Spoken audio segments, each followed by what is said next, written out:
Welcome to the 5 Laws of Gold for Empaths. This is where we're going to talk about how you can invest your empathic abilities to work for you rather than against you, to bring more abundance into your life, to feel more abundance, not only financially, but emotionally, mentally, and physically.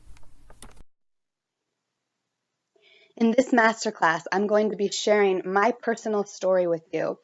And the reason I'm going to be doing that is because I want to illustrate how important and essential your story is.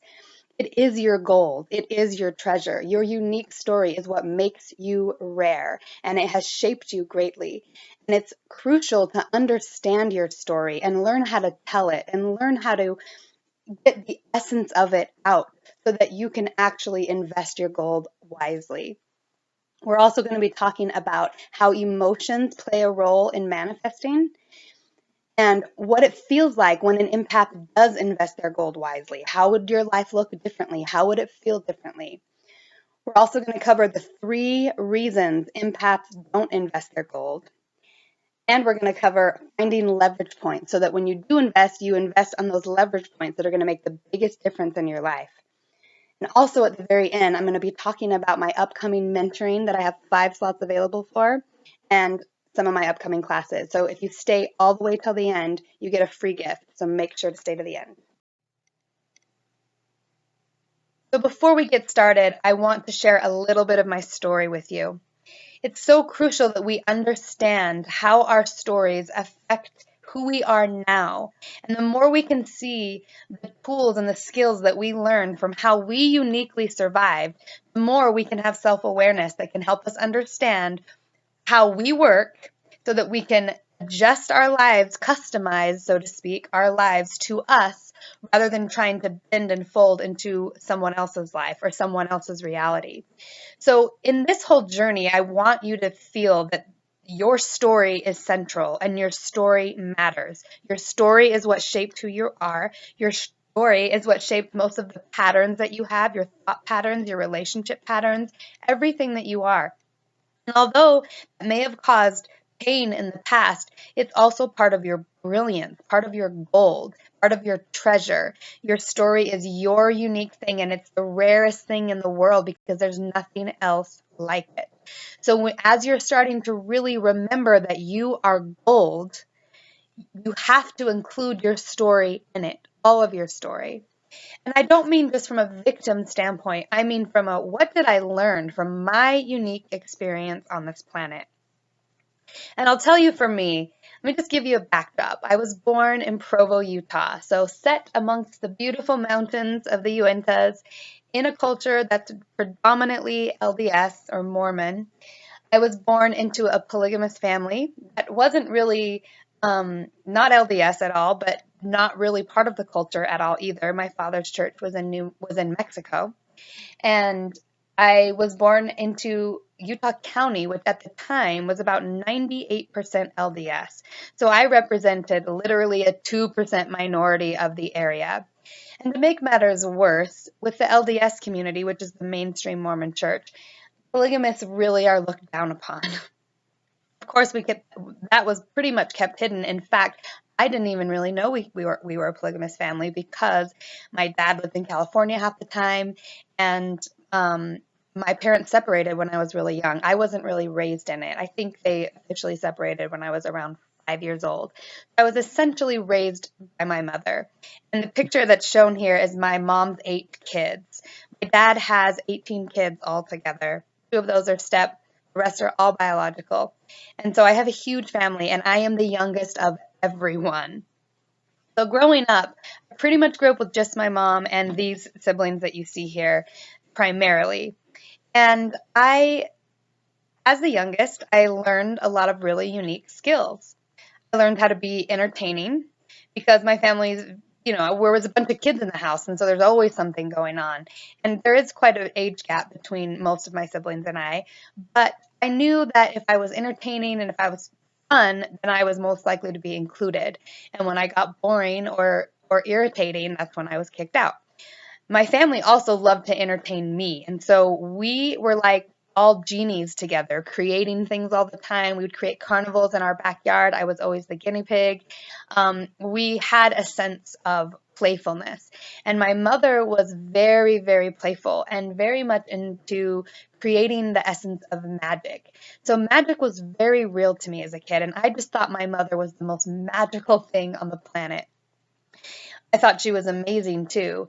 She raised us by herself. Some of the time she worked, I remember at one point she worked 3 jobs. We moved all the time. From the time I was born to the time I was 12 years old, we had moved 11 times. So I developed a really acute ability to adapt rapidly, to adapt to change very quickly. And this, I'm actually quite advanced in that, and it's helped me a lot spiritually in shifting.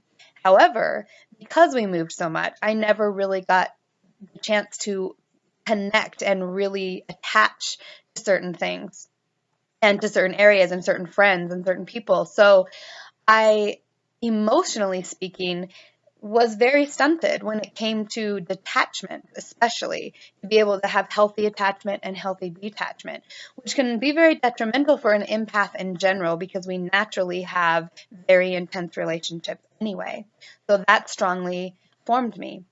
I also developed the skill of being invisible. I can become quite invisible when I need to. And also, because I was my sibling that's closest in age to me is 4 years older than me, so she was still pretty much in her own world. I was mostly in my world all the time, and I had a very rich imagination. I was incredibly empathic. I was clairsentient. I heard I don't clairaudient, I think it's called, where I would hear voices when I was younger all the time, flat out conversations.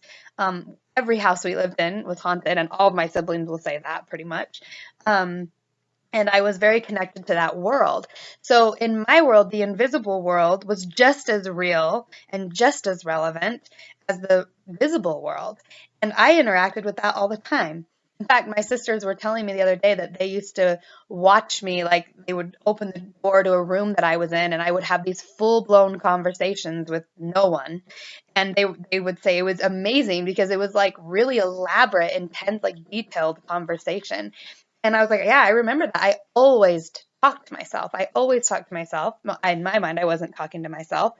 This was all real to me, and very much the most visible part of me. I remember trying so hard to fly and trying so hard to walk through walls and trying so hard. I remember being able to turn lights off with my mind. I don't know if that was just in my imagination, but I remember all of a sudden when I couldn't do it and wondering what was wrong and having this deep sadness, like, why can't I do these things anymore? I remember feeling that way all the time. And I remember wishing with all my might that magic was real because I knew it was and I knew that world existed, but yet I felt that separation. I was very much in my own world. I learned how to be very self-reliant. When I was 12 years old, my mom died of cancer. And by this time, all of my siblings were pretty much old enough to live by themselves, except for me and my sister Nicole, who was 4 years older than me. She was 16, so when my mom died, we moved in with my dad, whom I didn't really know very well at all. She had a little bit of a better relationship with him. And she also was 16, so she started driving. I felt like I went from a house full of people in love to being entirely alone. My father didn't really know me at all. I didn't really know him, so there was no bonding there. And he was also very religious, and my mom had left his religion and left that whole thing, and my dad had this resentment that I wasn't that. I had gone to a Christian church instead. And so there was all this inner turmoil. And this is also right when I'm becoming a woman. And the reason I'm bringing this all up because this is where things really started shifting for me. And my whole process became, I feel like my world and that happiness that I had and that belief that I had in magic and in just just in possibilities, it just went out, just went away. It just left me. And I was I was in such deep grief, but no one around me knew how to deal with grief. My father, especially, who was more on the narcissistic side and very much, at the time anyway, was not connected in any way to his emotions. So he had no clue how to be there for me and never even asked how I was. So, specifically about my mom's death. And then he and I had a lot of turmoil. And so from that point on, I feel like I really started to shut down. That's when my heart broke. And it kind of, from there on, I feel like I learned how to be pleasing. I just learned um, how to be as pleasing as I can. That's all I can describe it as. And I was miserable for so long. I was miserable because I was so out of touch with my heart. My dad's way of seeing the world and believing and being was completely different than my mom's, which I feel like my mom allowed me to be me. My dad didn't like who I was. And so I felt very stifled. And although I had many amazing experiences in life and had did a lot of different things, emotionally I was so dead. And from the outside it looked like I was doing a lot. From the inside I was falling apart. And it wasn't until I went to Italy and it was, thousands of miles from home that I first started to really get in touch with my heart and break down. I remember the first time I even really realized how hurt I was over my mom's death and over everything that had happened. And I sat in the shower and cried and cried and cried, I think for like 3 hours. And I had just never felt so raw and open. And although it was hard to cry, it was like the first time I really was able to validate that was hard. Like I hurt. I hurt from everything that happened. I just hurt. And I felt so deeply hurt and so deeply overlooked and so deeply neglected and so deeply sad. It was such an intense time for me. And when I got back from Italy, I started therapy, and that's really when my life started to change. I started to really look at my internal world and try to figure out what was going on. That's when I first realized I was empathic and started on that path. And that path took me out of religion. I was very Christian initially. In fact, when I was in Italy, I was there as a missionary, for a Christian organization. So I was very much in that path, but when my heart broke open and I had to heal, that path was too small. I no longer fit in it because my mind had already developed at such a rapid rate that those answers were no longer sufficient. And so I kind of went through the path of of an existential crisis, so to speak. I didn't know what I believed, didn't know where to ground my anything into. And it was actually a very scary but liberating time in my life.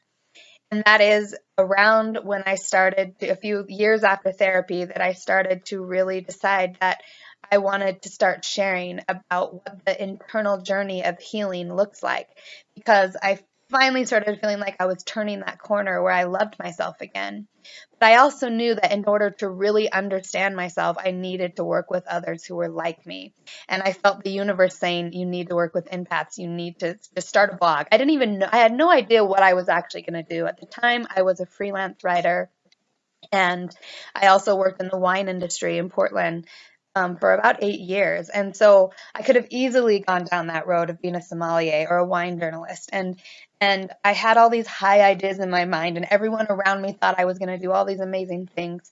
But my heart wasn't in it. My heart was still like, no, my story is not done being told. Like, there's something else. And there was no room in my head whatsoever for, oh, when you're thinking of what do you want to do? What do you want to be? Those job things. There was no room for teaching empaths or having a blog or doing a YouTube. Like, none of those things make sense really in a world where you want to be really successful and you want people to think you're the shit and all of those things. And so I really went through an ego death because it was clear the universe was telling me, just start sharing from your heart. And I was so vulnerable and I didn't know how to do it or what to do. And I knew I didn't want to start a business. I didn't want to take myself too seriously. So my process coming into this was very vulnerable. And in fact, if you look back at my early YouTube videos, you can see it. And there's been so many times where there's sometimes I can't even bear it. And I've almost gone on and deleted all of my videos. And then I keep hearing the universe say, no, it's okay to be seen in process. It's okay to be seen when you're not perfect. It's okay to say things one time that maybe a year later you don't agree with anymore. That is part of becoming. And I had grown up in an environment where I was told there's one way of being, there's one truth to believe, you've got to get into alignment with it, or else there's an eternal consequence. And so allowing myself room to just grow and to just figure it out and to be seen in that process of figuring it out was incredibly vulnerable for me. But it taught me some invaluable lessons about humanity. And ultimately, it set me free from really caring about what people think. I already went through it all with my family. Everything, every mean thing that you could possibly imagine anyone saying, worse than anyone could say on a YouTube video. Every concern, every what the hell are you doing? Why aren't you at a normal 9 to 5 job? Why, like, what's wrong with you? All of those things. And I even wondered that at myself at times, what's wrong with me? But I couldn't do it. When I tried, right towards the end, there was a couple times where I tried a couple other jobs and it was just like, no, the universe just shut it down. Like, I will die. It felt this dramatic to me. It felt like I will die if I don't do, and if I do anything other than what my heart says, I'm gonna die. That is exactly how it felt. So this process for me in getting to where I am now, which is finally at that tipping point where my life is becoming more abundant than it really ever has. And the abundance that first starts emotionally. Suddenly, everything that was empty in me before, has my cup was getting filled. And then it started overflowing. And then that starts to shift how you feel about the people around you. And suddenly your heart opens more and you want to love more and you want to give more. At the same time, doing this kind of work brings up your shadow. It brings up all the things that you've rejected, all the parts about yourself that you haven't wanted to look at. And so you also have to get really comfortable being uncomfortable with aspects of yourself that you don't like. And empaths, especially, a lot of intuitives, empaths, and spiritual people are obsessed with the idea of being good because being good is connected to being loved, and being loved is connected with surviving. And so to not be good somehow feels like you're not going to survive, you're not going to be loved. And so we often don't want to look at that other part of being human, and yet that is part of our strength and it's part of our gift. And so most empaths have had a pretty tumultuous life, like me. Most empaths have emotionally gone through so much and sometimes such undescribable emotional pain that you wonder how they even function. There's moments that I've honestly felt that way about myself. I've honestly felt there's something so, I'm just so different from everyone. But that actually isn't true because once I started stepping out and connecting with other empaths and hearing, oh my gosh, thank you. Thank you so much for sharing. Thank you for showing up. Thank you for saying what you did. It changed my life. It set me free. Thank God I'm not the only one. That started shifting everything for me. And then my life started becoming, most of my friends were empaths. Most of the people in my life were intuitives. Most of the people in my life at least understood that emotions matter and took care of themselves that way. Most people now have boundaries. It's amazing how everything shifts when you start to allow your whole self to matter. All of it, the good, the bad, and the ugly. Your whole self matters. So that took me a little longer than I wanted to, but I wanted to give you a background for me because a lot of times I have people ask, just the other day, one of my clients said, how did you get where you are? Like, what took you from whatever point you were before you decided to get on this journey to get here now? And in her words, she said, to be such an empowered badass. And I just loved that she said that because I was like, yes, thank you. Like, honestly, it took me having to just be okay with people in no way, shape, or form understanding me, with people judging me in ways just simply because I also judged myself and I didn't fit because I was agreeing to the things that I didn't actually truly believe because I didn't know, how to be in touch with my heart. So it takes an extreme amount of courage to allow your story to matter. But it's only when you start allowing your story to matter that things begin to change. Now, because empaths are typically strong feelers and strong emoters, we are very powerful. But often we have these unconscious beliefs and unconscious agreements that we've made. And so our power ends up working against us rather than for us. We have negative beliefs and negative emotions. and unconscious, usually trapped unconscious beliefs that block us. So, in order for us to get free, we have to become aware. It's the single most important thing you can do for yourself is have more self-awareness.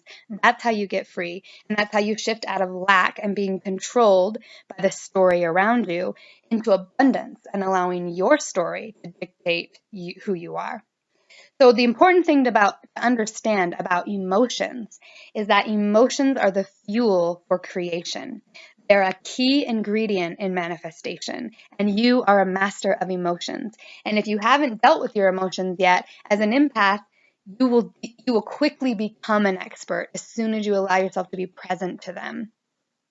So emotion plus desire equals manifestation. That's how we manifest. And we're either manifesting consciously or unconsciously, but we are always manifesting. So a huge part of becoming an empowered empath is learning how to manifest consciously. And that's by using our emotions, getting clear about our truest desires, our most authentic desires, and then allowing it to come to us. So that's a whole nother class of manifestation, but it is going to be part of ultimately how to get out of the matrix class. The other thing to understand, which I already sort of said, is that negative, non-beneficial, and unconscious beliefs are what block our manifestation. So the most important thing we can do, again, is become as aware as we can of what we're thinking and what we're feeling. Those are our two tools for manifestation and our ability to connect most authentically with others. We need to be able to be honest about our needs because that's how we're transparent. In the past, a lot of empaths have gone the spiritual path, and there's been this belief that you have to deny your desires in order to be good or spiritual. And being good or being spiritual is connected to survival, so people are very attached to that idea, which ends up backfiring so many times because we are in a world of contrast, and we are storytellers living in the story world, in the human world, that has all roles. We have the victim role, we have the villain role, and we have the savior role. And in any given moment, we are always vacillating between one of those three roles.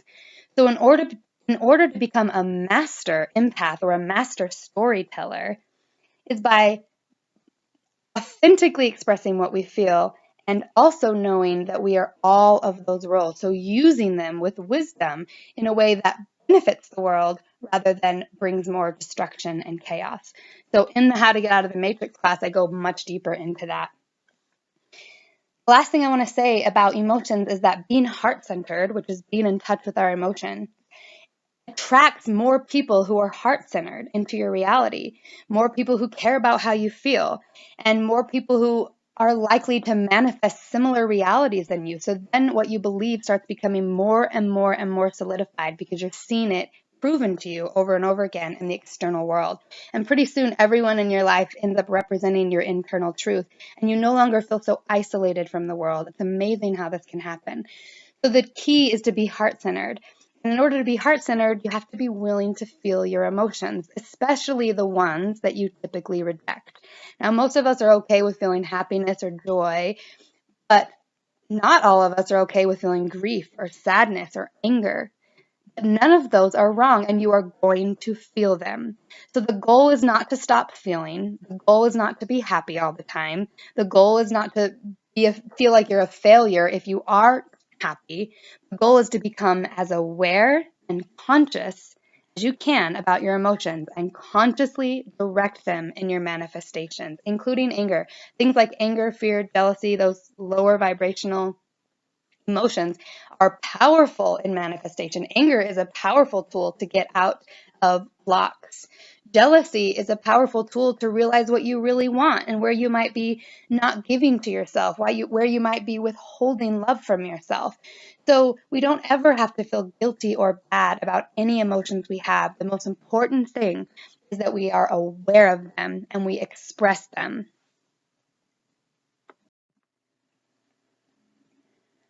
What if I told you that being you was your key out of the matrix? Being entirely, authentically who you are, your survival mechanisms, the inheritance of your genes and DNA, the thoughts and memories that you carry from your ancestors, that having access to that is what created the matrix you live in. And so the more awareness you have about yourself and about humanity, which is your inheritance, the more you understand and master your own matrix. What if I told you that you could train yourself to tune into the vibration of synchronicity and symbols, the language of the mind and intuition, and that you could start seeing the larger unfolding story around you, the archetypal story? You would start to be able to understand the psychology and logic of the heart, and that the world would start making more sense to you in an entirely different way.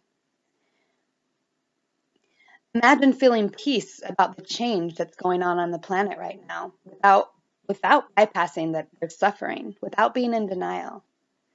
Imagine being able to be aware of both dark and lightness and still hold a place of peace and healing within you. Imagine what it would feel like to be 100% secure in yourself and exactly who you are, and know that no matter what happens, good or bad, you trust in the unfolding of life. You trust that you are loved and seen and accounted for and valued, even beyond death. What if you trusted in life so much that you had no fear of death, because you understood that your story continues in some version of the matrix we've co-created together in this life? You trust that you can create whatever story you choose around your circumstance, and that all and none of them are true. What if you really knew that the point was that you can tell stories and you can live in them? Imagine what it would feel like then as a storyteller, as a creator, a conscious creator, what the world around you would feel like when you knew it was your reflection. It was the essence that you had, the vibrations that you had to create with, and it was also your reflection to show you what you're creating. Imagine that when you started trusting your own creation, how the world could feel so much friendlier and more personal to you. You would start trusting the messages coming through because you've attuned yourself to read the life unfolding around you, read the life force unfolding around you, and read your own Akashic record. This is what happens when you allow your empathic self to matter, when you allow yourself to be vulnerable and come from the heart with discernment, and when you allow yourself to be seen exactly as you are, no matter what you've done or where you've been, but just that you let truth be known. Suddenly you begin to trust that your deepest desires and your most sincere intentions for the planet do not have to be working against each other, but actually together. They both matter, and that they both literally materialize. That's what matter. When something matters to you, you're giving it the opportunity to materialize. Desires are no longer your enemy in this new reality, or something to feel guilty about or shameful for, but they become your fuel for creating and expressing your divinity with humanity. Imagine making best friends with your desires. Imagine you waking up and allowing your emotions and thoughts and actions to be in harmony with what you ultimately want for the planet. And imagine trusting that your desires are good. Imagine trusting your intuition and gifts. And imagine trusting yourself and trusting the process of life enough where mistakes didn't scare you, but they encouraged you because you knew you were one step closer to where you wanted to be, and you have just learned one more new way how to not do something. In other words, you're gaining wisdom. Imagine that abundance flowed freely through your life, and your only job was to express yourself as authentically as you can, and that there was no wrong or ultimate punishment for getting something wrong, but there was actually understanding and love for the process of becoming. Imagine feeling as if your day-to-day, minute-to-minute living was part of your conscious choice and conscious creation, and being aware intimately of how your thoughts and your emotions were influencing and affecting your creation. This is what it feels like when you begin to tune in. And the better you get at it, the more personal everything feels. In a sense, the smaller the world becomes to you, and the more powerful and potent the magic becomes, the miracle. It's a space of deep trusting because you have to trust and surrender to receive at this level. Receiving, receiving, receiving. That's the key. Are you allowing yourself to receive life force? Or are you feeling like you have to take care of everything yourself? You have to do it yourself. You have to get your act together before you're allowed to receive this life. Just something to think about. The way to get there is by understanding that you are gold, that your heart is gold, and that it is central. It is absolutely central. You can't leave the heart out and expect your life to be good. You can buy everything in the world, you could have every materialistic thing in the world, but if you are not coming from your heart, you will not feel that peace. You will not feel that the world is for you. You will not have your deepest, most internal needs met. So it's crucial if you want to access that space that I just outlined for you, that I just sort of took you through, to follow the 5 laws of gold that I outlined for you in the video that I invited you to take this masterclass. So right now I'm just going to go over those 5 laws of gold again, but in my words. So law number 1, pay yourself first, both financially and energetically. This is key. It's one of the most fundamental laws to help yourself grow, to help your estate grow, to help your energy grow. You have to give to yourself first. Everyone knows to pay yourself first financially, save at least 10%. What about energetically, that's our astral money, and that's where empaths are the richest. So energetically is emotionally, mentally, and physically. You need to make sure that you're allowing yourself to receive emotionally, mentally, and physically from source itself.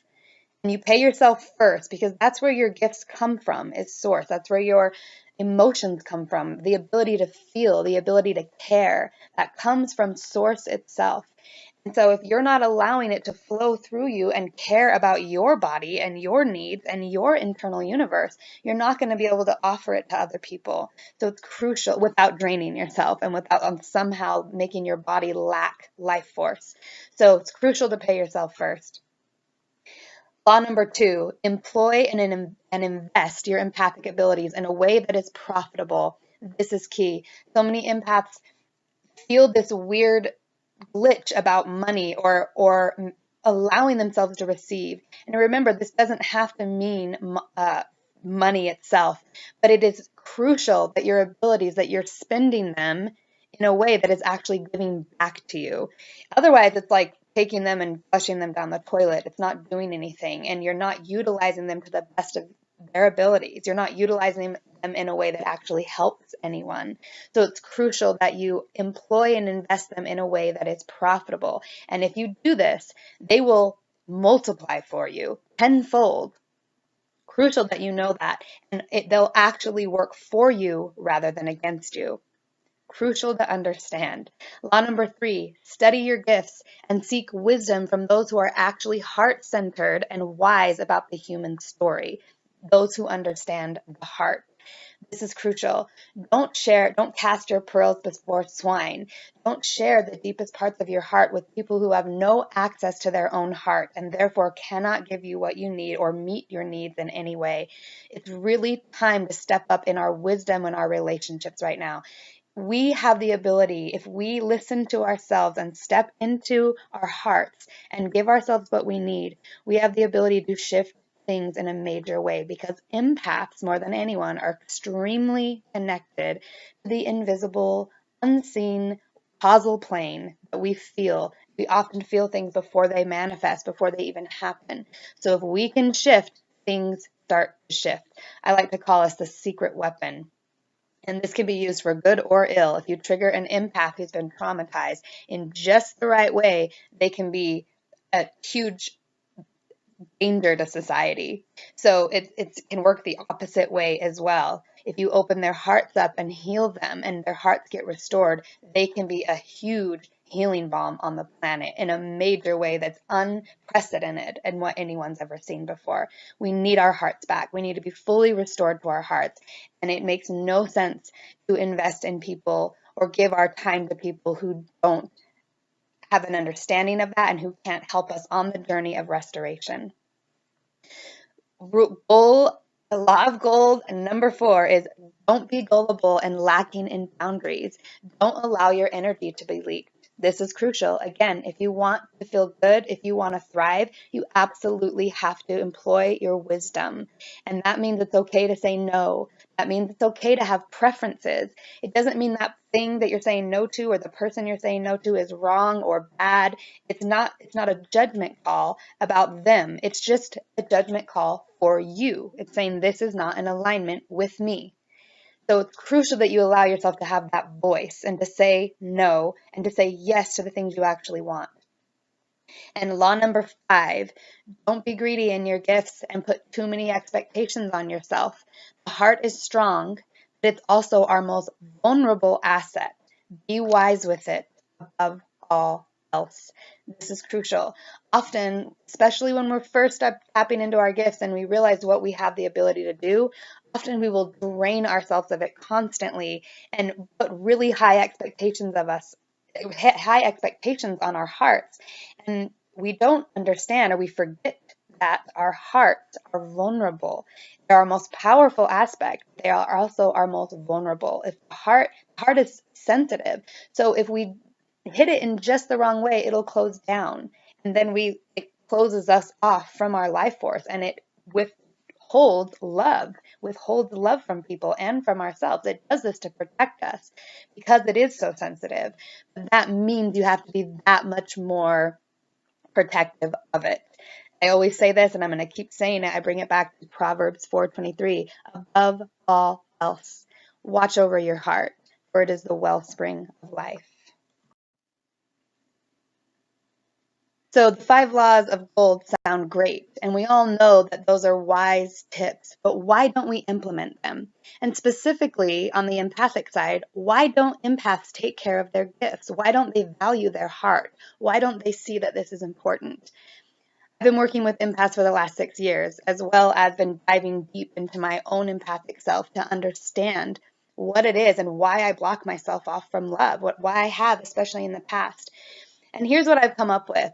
The 3 primary reasons that empaths don't take care of their hearts or invest in their hearts is lack of energy due to empathic leaking. So the idea of even having to change is so exhausting because we're already so exhausted. So it just feels like one more thing we have to do, and we get to that point where we feel like all I can do is nothing. And actually, that's a good place to be because then you can say, I just need to receive.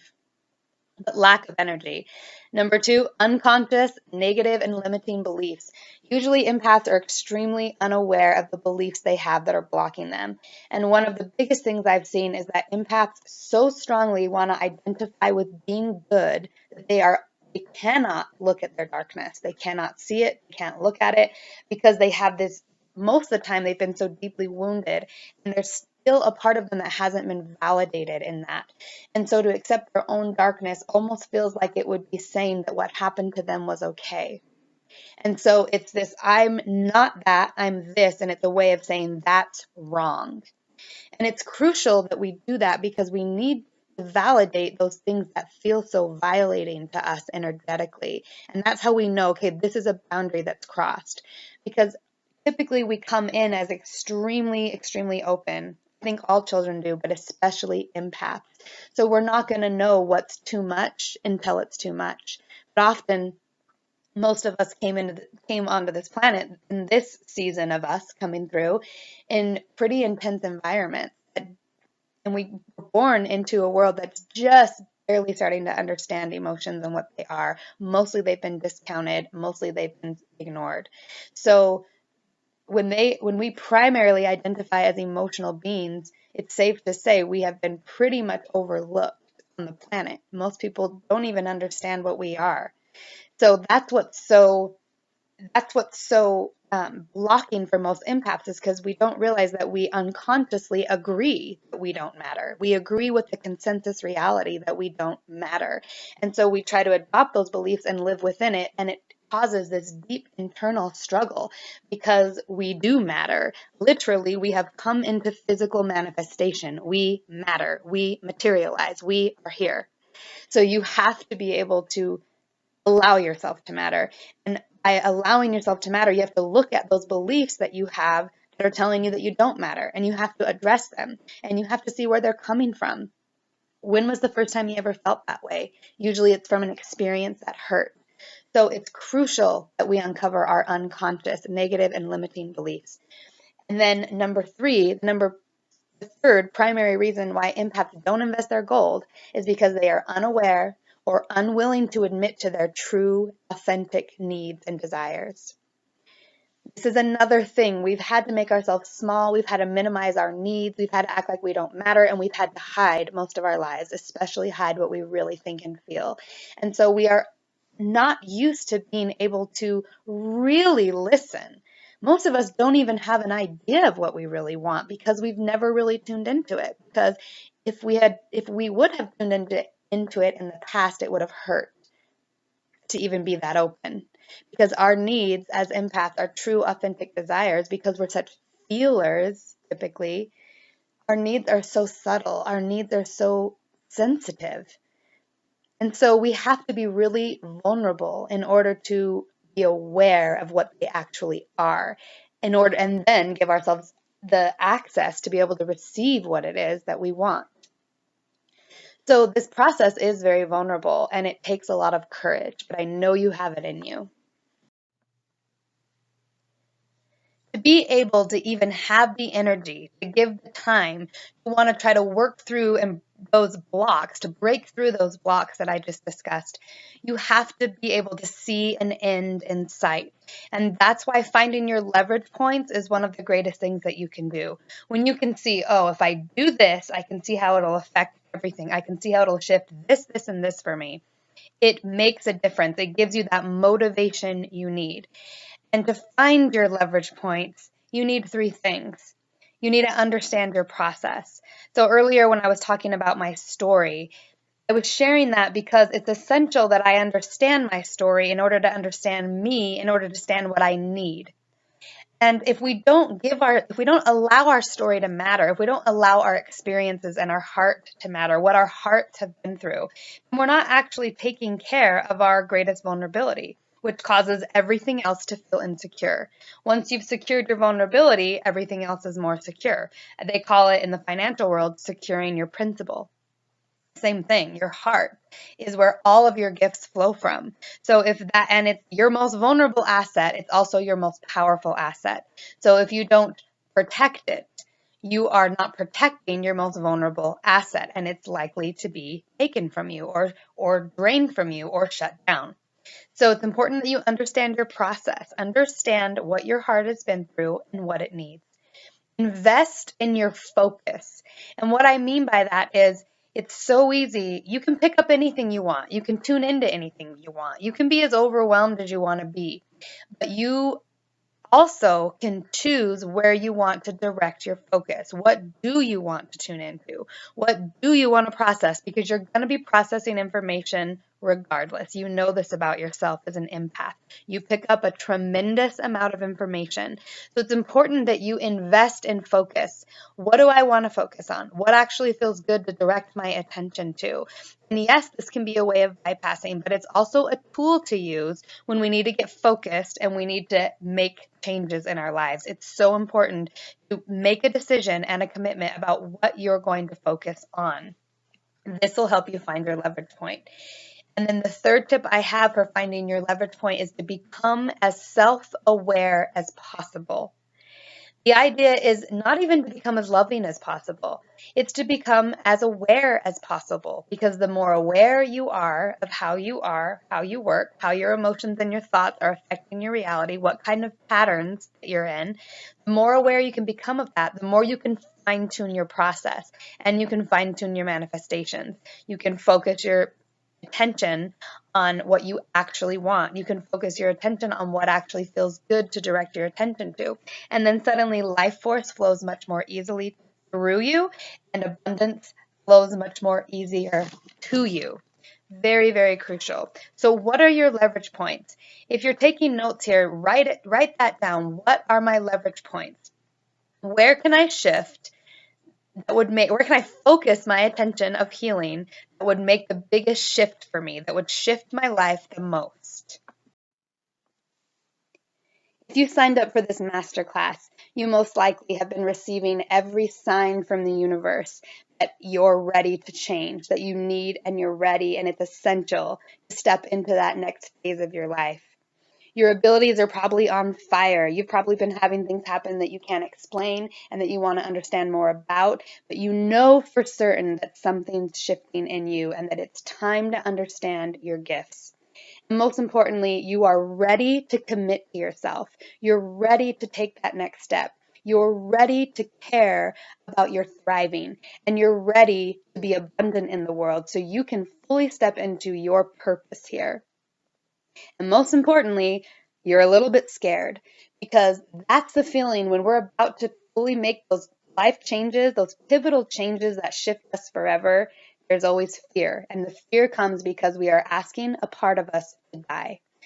And when we do this, it's crucial that we give ourselves a proper burial, that we allow our old selves to be respected and honored for everything that they've gone through up to this point, for everything they've taught us, for the contrast that they've helped us understand, the good, the bad, and the ugly. It is crucial to love yourself, all versions of yourself, all past versions of yourself, and give yourself a proper burial, because you're about to step into a new life. In this 6 weeks, How to Get Out of the Matrix mentoring, is exactly what we're going to do. You're going to have the space to step into that next life and to have the parameters and the accountability and the excitement and the focus to help you get there. This is an incredible leverage point because it is complete concentrated focus on shifting you out of the old matrix, of the old paradigm, of the old lack paradigm. And it is essential that you allow yourself the space to do it in whatever way that feels good to you. So what I'm offering, I have 5 slots available for my next mentoring, and this is a new one. I have never done this particular one before, so this is a case study. This price will only be offered here and only to those of you who have signed up for this masterclass, and there's only 5 spots available. So it starts May 1st. And in this mentoring, we're going to start out with a mastermind reset bootcamp, where we take an hour and examine where you currently are, where you want to be, and the shortest, most powerful way for you to get there. At the end of our mastermind session, you will have a pretty clear roadmap for your next 6 weeks and hopefully for your next 6 years in general, and what the psychological journey will look like for you as you make that shift. You'll also receive all of the content, the class content for How to Get Out of the Matrix. And in this package, in this content, we basically apply the 5 laws of gold that we talked about in this class to heal our relationships to our empathic self and to create ultimate abundance in every area of our lives. And remember, if you don't include your whole self, your manifestations are going to feel incomplete. It's going to lack something. You're going to be rejecting or refusing life force to an aspect of you. So you have to include all of you. And for empaths, this includes a lot of subtleties, a lot of nuances, a lot of very specific information that's related to you and your personal life. And it's really important that you learn how to access that, because it's your gem, it's your treasure, it's your gold. In addition, you'll receive an hour Skype session with me every week. And this is where I go through the material with you, answer any questions that you have, keep you accountable to action, as well as allow space for your emotional mindset to shift and to be in check. Most of our work to get out of the matrix involves changing old beliefs and habits that block abundance. So this process is very highly psychological and emotional. And that's why having someone walk through it with you, someone that has clear clear parameters and boundaries where it's just you've created that space just for you. You don't have to feel guilty for taking up the space, and you can fully utilize it to the best of your potential. That's what's great about a mentoring relationship or therapy or any of those things, because the boundaries are set and it's clear, and you can use that space to the best of your ability. So each session with me is an opportunity to realign your focus with your overall intentions, to process the emotional side of change, which is the death itself. There is a grieving process here, and to explore the deeper aspects of your empathic gifts and how they can serve you. So during the sessions, we'll look at the conscious and unconscious beliefs that have kept you stuck in the matrix. This is a really powerful time of accountability and transformation. And these are rare spaces. So I'm excited for those of you who are going to come into these 5 spaces, because I cannot wait to connect. I cannot to wait to see what happens. And I set the intention when I put this masterclass out to connect with the people that I am meant to connect with, that'll have the most leverage, and that I'm a perfect match for. So I cannot wait to see who you are, and I cannot wait to open this space for you. I cannot wait to go on the journey with you, because every time I go on this journey with someone, I heal another layer of myself. So thank you so much for being vulnerable, for opening yourself up, and for being willing to make these next changes. I just want you all to know too that for those of you who are not ready for mentoring, or if perhaps you don't get a spot before they sell out, there's only 5 spots available. I do have the How to Get Out of the Matrix class material, which will also start May 1st, if you just want to take the class without mentoring, and that price is much less. So for those of you interested, go ahead and click on the link in the description box of this video. It'll take you to a page that gives you the information about the mentoring and about the class itself. If you sign up if you take one of the spaces, whether it's the class or the mentoring, go ahead when you go through PayPal to actually register for the spot, in the note section, put the number 777. If you do that, you will receive a free gift from me, and it's a gift that I'm giving to you for sticking all the way to the end of this masterclass, and for being willing to have the courage to look at yourself and to shift. I want to thank you so much for being on the planet right now, and it is my passion and my calling that all of us step fully into our hearts, that we remember who we are, and that we connect with each other so that our empathic network can get strong. As empaths, we carry each other's burdens. We feel the heart of humanity. The more that we can love and make connections with others that we know are doing the work, are self-sustaining, and are setting the intentions for healing and balance on the planet, the more our lives will start to thrive. So remember, it's not about money, it's about connections. That is how your life is going to get abundant. Who are you connected with? Who are you spending time with? That, more than anything, drains your chi. So set the intention to connect with like-minded people who are making a difference on the planet consciously, and your magic will start taking unprecedented levels, unprecedented power. The power of connecting. Make sure to connect.